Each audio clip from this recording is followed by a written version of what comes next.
तीनोटी विकल्प। बहुत दिन पूर्वर कथा। एक गाँव में जड़े कृषक रहुथिला। से कृषकर बहुत सुंदर झीलटिए थिला। दुर्भाग्यवशतः से गाँ जमीदार बहुत टंका आनिथिला। दुर्भाग्यवशतः से गाँ जमीदार बहुत टंका ऋण आनिथिला। जमीदार वृद्ध और असुंदर थिला। कृषकर सुंदर झील को देखी से भाविला ऋण बदल कृषकर झील को कहीं विवाह करने को प्रस्ताव देव नहीं। जमीदार चाषीर पाखक जाई कहिला, तुमे तुम झील को मो सहित विवाह कर। यार प्रति बदल मु तुमर समस्त ऋण मुक्त करदेवी, क्षमा करदेवी। जमीदार कथा शुणी कृषक एवं कृषकर झील माटी तलू पाद गोड़ खसीगला।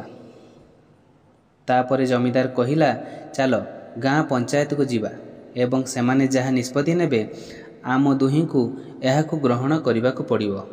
सेमाने मिलित भाव पंचायत को जाई सेमानंकु संपूर्ण कथा कहिले। सेमानक कथा सुनिबा परे पंचायत किछि समय चिंता करी कहिला, यह विषय बहुत जटिल, तेणु आमे आमर निष्पत्ति भाग्य को छाड़ी देउछु। जमीदार तांक सामनारे पड़िथिबा धला एवं कला पत्थर खंडरू गोटिए कला गोटिए धला पत्थर बाछिबे एवं एहाकू एक ब्याग रे रखिबे। तापर झीलटी न देखी सेही ब्यागरू गोटिए पत्थर बाछिबो एवं सेही आधार रे से तीनोटी विकल्प पाइबो। विकल्प गुड़िकू हेउछि प्रथम विकल्प, जदि से कला पत्थर उठांती तेबे तांकू जमीदार को विवाह करने को पड़िबो एवं तांक पितांक ऋण क्षमा कराजिबो। द्वितीय विकल्प, जदि से धला पत्थर उठांती तेबे ताकू जमीदार को विवाह करने को पड़िबो नहीं एवं तांक पितांक ऋण मध्य क्षमा कराजिबो। तृतीय विकल्प, जदि झीलटी पत्थर उठाइबा को मना करे तेबे ता पिता को जेल को पठाजिबो। पंचायतर आदेश अनुजाई जमीदार नई पड़ी दुईटी पत्थर उठाइले। से पत्थर उठाउथिबा बेले कृषकर झील तीक्ष्ण आखिरे देखिले जे जमीदार उभय कला पत्थर ही उठाउछंती। एही परिस्थिति रे झीलटी भय न करी कौन करिबो से विषय रे चिंता कला। से तीनोटी उपाय पांचिला।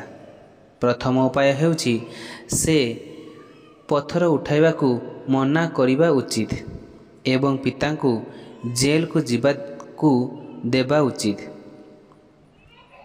द्वितीय उपाय हेउछि से समस्त को कहिबा उचित जे जमीदार दुईटी कला पत्थर उठाई समस्त को धक्का देउछंती। तृतीय उपायटी हेउछि से चुप रहिबा उचित एवं कला पत्थर उठाई जमीदार को विवाह करी पिता को ऋणरू रक्षा करने उचित। से भाविला द्वितीय उपायटी भल, किंतु तापरे से एक भल समाधान विषय चिंता कला। से बैग रे हाथ पुराई एक पत्थर बाहर कला एवं पत्थरटी को न देखी से छलना कला जे यह ता हाथरू खसी जाइछि। ता पत्थरटी वर्तमान हजार हजार पत्थर रे पड़ी जाइछि एवं से स्थान रे हजि जाइछि। झीलटी कहिला, हे भगवान, मु एते खराब व्यक्ति किंतु एथिरे किछि फरक नाही। आपण माने बैग भितरे देखंतु केउ रंगर पत्थर बाकी अछि, तेबे आपण जानिबे मु केउ पत्थर उठाइली जहा मो हाथरू खसीगला। बैग रे थिया पत्थरटी कला थिला। समस्ते अनुमान कले जे झीलटी धला पत्थर उठाई नेछि। झीलटी ता चिंताधारा सहित असंभव को संभव कला। बंधुगण, अनेक थर एपरी परिस्थिति आम जीवन रे आसे जेउठारे सबकिछि दुर्बल देखा जाए, प्रत्येक पथ विफलता को नहीं थाए।